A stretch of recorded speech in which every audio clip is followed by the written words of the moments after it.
ವಿಶೇಷವಾದ ಕಾರ್ಯಕ್ರಮವನ್ನು ಸುರೇಶ್ ಬಾಬುರವರ ಅಧ್ಯಕ್ಷತೆಯಲ್ಲಿ ಕಂದೀಕೆರೆಯಲ್ಲಿ ಹಮ್ಮಿಕೊಳ್ಳಲಾಗಿತ್ತು. ಮನೆ ಬಾಗಿಲಿಗೆ ಮನೆ ಮಗ ಎಂಬ ಶೀರ್ಷಿಕೆಯಡಿಯಲ್ಲಿ ಬಡವರ ಮತ್ತು ದೀನ ದಲಿತರ ಸಮಸ್ಯೆಗಳನ್ನು ಗ್ರಾಮ ಪಂಚಾಯಿತಿಯ ಮಟ್ಟದಲ್ಲಿ ಸಮಸ್ಯೆಗಳನ್ನು ಪರಿಹರಿಸುವುದು.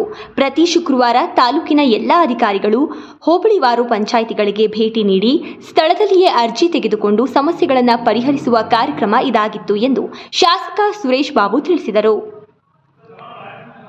ಇದೇ ಸಂದರ್ಭದಲ್ಲಿ ತಾಲೂಕ್ ಪಂಚಾಯಿತಿ ಇಒ ಕ್ಷೇತ್ರ ಶಿಕ್ಷಣಾಧಿಕಾರಿ ಸಿಂಗದಳ್ಳಿ ರಾಜ್ಕುಮಾರ್, ಮಹಿಳಾ ಮತ್ತು ಮಕ್ಕಳ ಕಲ್ಯಾಣ ಇಲಾಖೆ ಅಧಿಕಾರಿ, ಪಿಡಿಒಗಳು, ಅರಣ್ಯ ಅಧಿಕಾರಿಗಳು ಹಾಜರಿದ್ದರು. ತಾಲೂಕಿನ ದಂಡಾಧಿಕಾರಿ ಕೆ ಪುರಂದರ ಸಹ ಹಾಜರಿದ್ದು, ಇಂತಹ ವಿಶೇಷ ಕಾರ್ಯಕ್ರಮಗಳನ್ನು ಹಮ್ಮಿಕೊಂಡು ಜನಸಾಮಾನ್ಯರಿಗೆ ಸಮಸ್ಯೆಗಳನ್ನು ಪರಿಹರಿಸುವ ನಿಟ್ಟಿನಲ್ಲಿ ಶಾಸಕರು ಉತ್ತಮ ಪ್ರಯತ್ನ ಮಾಡುತ್ತಿದ್ದಾರೆ ಎಂದು ಹೇಳಿದರು.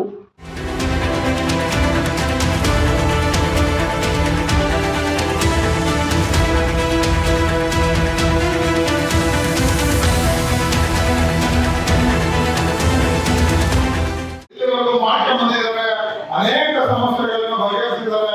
ಹಾಗಾಗಿ ನಿಮ್ಮೆಲ್ಲರ ಪರವಾಗಿ ಅವರಿಗೆ ಅಭಿನಂದನೆಯನ್ನ ಸಲ್ಲಿಸುತ್ತೇನೆ. ಇಡೀ ರಾಜ್ಯದಲ್ಲಿ ಯಾವ ಶಾಸಕರು ಮಾಡಿಲ್ಲ, ಯಾವ ಸಚಿವರು ಅಷ್ಟು ಜನಸಂಪರ್ಕ ಸಭೆಗಳನ್ನ ಜನತೆ ಈ ಕಾರ್ಯಕ್ರಮವನ್ನ ಮಾಡಿಲ್ಲ. ಇವತ್ತು ಅವರು ಬಡವರ ಸೇವೆ ದೇವರ ಕೆಲಸ ಮಾಡಿದಂಗೆ ಬಡವರ ಆಶೀರ್ವಾದ ದೇವರ ಆಶೀರ್ವಾದ ಅಂತ ಹೇಳಿ ತಿಳ್ಕೊಂಡು ಕೆಲಸ ಮಾಡ್ತಿಲ್ಲ ಅಂತ. ಜನರ ಸೇವೆ ಜನಾರ್ದನ ಸೇವೆ ಅಂತೇಳಿ ನಾವು ಈ ಬಾರಿ ಚುನಾವಣೆ ನಂತರ ಅವರು ಹೇಳೋರು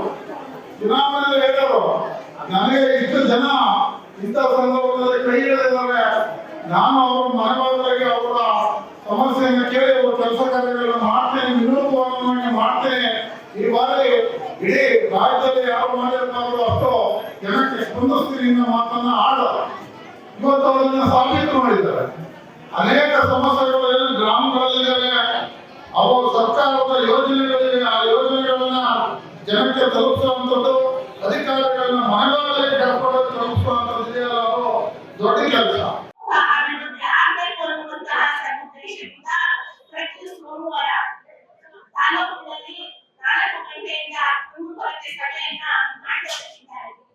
ಅಲ್ಲೂ ಕೂಡ ಅರ್ಜಿಗಳನ್ನು ಸ್ವೀಕರಿಸಿ ಸ್ಥಳದಲ್ಲೇ ಪೆನ್ಷನ್, ಎಕ್ಸ್ಟೆನ್ಷನ್ ಮತ್ತು ಹಲವಾರು ಸಮಸ್ಯೆಗಳನ್ನ ಬಗೆಹರಿಸ್ತಾ ಬಂದಿರುವಂತದ್ದಕ್ಕೆ ನಾವು ಇವತ್ತು ತಾಲೂಕಿನ ಜನತೆಯ ಪರವಾಗಿ ಕಂದೀಕೆರೆ ಹೋಬಳಿಯ ಜನತೆಯ ಪರವಾಗಿ ಅಭಿನಂದನೆಯನ್ನು ಸಲ್ಲಿಸ್ತೇವೆ.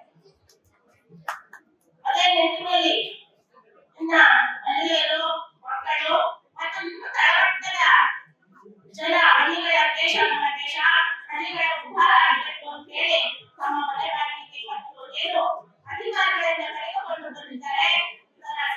ಸದುಪಯೋಗವನ್ನ ದಯಮಾಡಿಸಬೇಕು, ಉಪಯೋಗಿಸಬೇಕು. ಆ ನಿಟ್ಟಿನಲ್ಲಿ ಅಧಿಕಾರಿಗಳು ಕೆಲಸ ಮಾಡಲು ಕಾರ್ಯೋನ್ಮುಖರಾಗಬೇಕು ಅನ್ನುವಂತಹ ಕರೆಯನ್ನು ನೀಡುತ್ತೇನೆ. ಯಾಕೆ ಚರ್ಚೆ ಮಾಡ್ತಾ ಇದ್ರೆ ಈ ಒಂದು ಹಳ್ಳಿಯಲ್ಲಿ ಹೋಗೋ ಕಾರ್ಯಕ್ರಮ ಆಗ್ಬೇಕು ಅಂತ ಹಲವಾರು ತಿಂಗಳಿಂದ ಚರ್ಚೆ ಮಾಡಿದ್ವಿ. ಮಾಡೋದು ಮುಖ್ಯ ಅಲ್ಲ, ಒಂದು ವಾರ ಮಾಡಿ ಬಿಟ್ಬಿಟ್ರೆ ಮತ್ತೆ ಆಟಗಳು ಪಾಲಾಗ್ತವೆ. ಅದಾಗಬಾರ್ದು.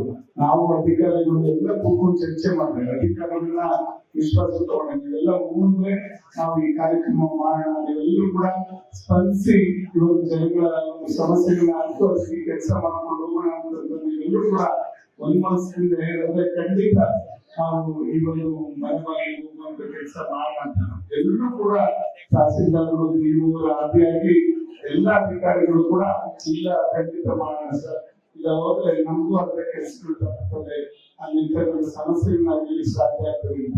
ನಮ್ಮಲ್ಲೀಗ ಸುಮಾರು 34 ಪಂಚಾಯತ್ಗಳಿವೆ. 27 ಪಂಚಾಯತ್ ಚಿಕ್ಕನಾಯಕನಹಳ್ಳಿಯಲ್ಲಿ, ಬುಕ್ಕಾಪಟ್ಟಣದಲ್ಲಿ 7 ಪಂಚಾಯತ್, 34 ಪಂಚಾಯತ್ ಇದೆ. ಮತ್ತೆ ಒಂದು